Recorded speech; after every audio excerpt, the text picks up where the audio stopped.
Assalamualaikum dan selamat pagi.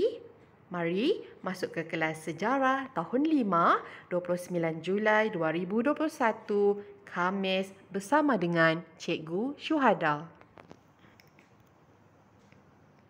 Baiklah murid-murid, pada hari ini kita akan menyambung tema yang di-Pertuan Agong. Tajuk yang kita akan belajar pada hari ini ialah alat kebesaran yang di-Pertuan Agong. Arahan kepada murid. Yang pertama, sediakan buku teks sejarah.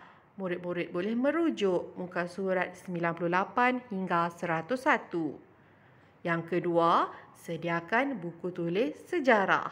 Yang ketiga, sediakan modul PDPR 3.0 sejarah.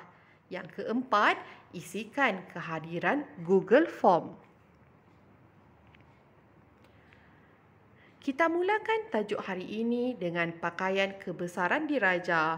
Murid-murid, tahukah kamu sebagai lambang kedaulatan negara yang di-Pertuan Agong dan Raja Permaisuri Agong mempunyai simbol keunikan tersendiri. Keunikan tersebut dapat dilihat melalui pakaian kebesaran diraja dan alat kebesaran diraja yang digunakan sewaktu istiadat pertabalan, hari ulang tahun keputeraan rasmi, perasmian pembukaan parlimen dan istiadat tertentu. Pakaian kebesaran diraja yang pertama, tengkolok diraja. Tengkolok diraja berwarna hitam dan bersulamkan benang emas. Soleknya dinamakan dendam tak sudah. Tahukah murid-murid apakah itu solek? Solek bermaksud ikatan pada tengkolok. Dendam tak sudah pula bermaksud perjuangan raja-raja Melayu untuk memelihara kedaulatan negara. Kedua, keris pendek diraja. Mata keris lama digunakan untuk menempa keris ini. Sarung keris diperbuat daripada gading yang bertah-tahkan emas. Seterusnya, kita beralih ke muka surat 99. 4 pakaian kebesaran diraja iaitu pending diraja. Apakah itu pending diraja?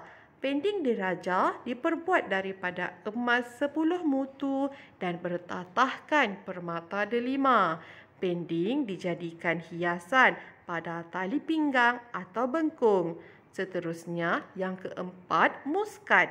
Muskat ialah pakaian rasmi Seri Paduka Baginda yang di-Pertuan Agong. Muskat diperbuat daripada benang bulu berwarna hitam dan disulami dengan benang emas. Kalung diraja pula diperbuat daripada emas putih dan bertah-tahkan permata berlian. Kalung dipakai oleh Seri Paduka Baginda Raja Permaisuri Agong. Seterusnya, yang keenam, gandik diraja atau pemeles.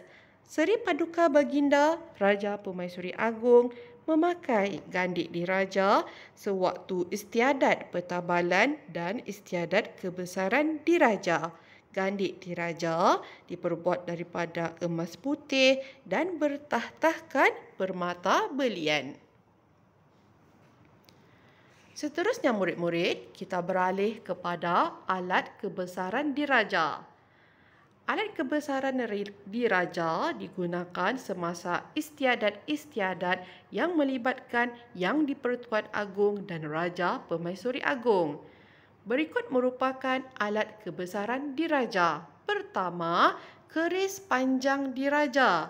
Mata keris ditempa dengan besi wajah yang diambil dari 9 buah negeri-negeri Melayu yang mempunyai raja.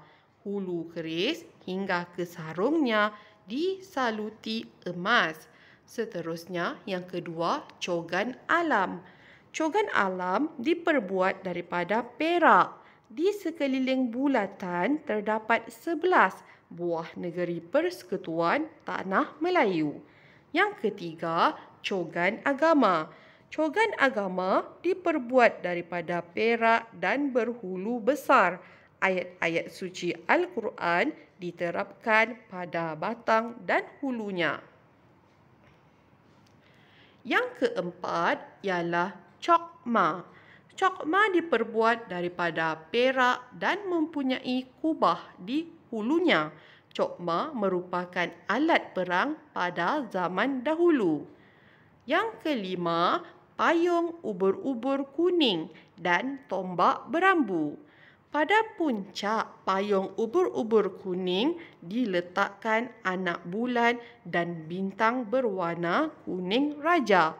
Tombak berambu mempunyai mata berlok 3. Murid-murid boleh merujuk pada gambar di muka surat 101.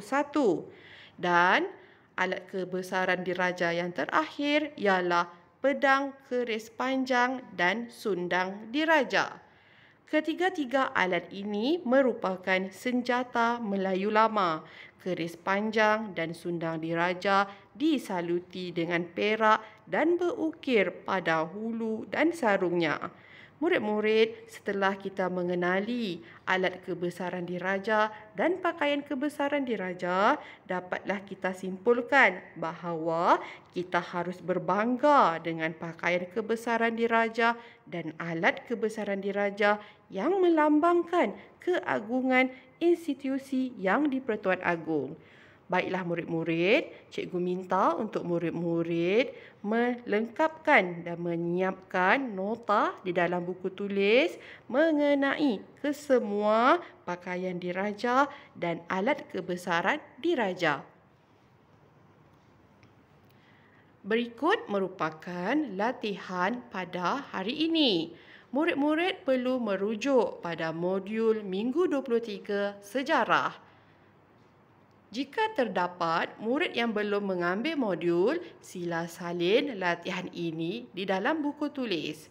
Latihan ini memerlukan murid untuk menyenaraikan pakaian kebesaran diraja dan alat kebesaran diraja. Demikian sahaja kelas PDPR kita pada hari ini. Cikgu harap murid-murid dapat memahami dan tahu serba sedikit mengenai pakaian diraja dan alat kebesaran diraja. Murid-murid jangan lupa untuk lengkapkan nota di dalam buku tulis dan latihan di dalam modul. Jaga diri semua. Semoga berjumpa lagi pada minggu hadapan. Sekian, terima kasih.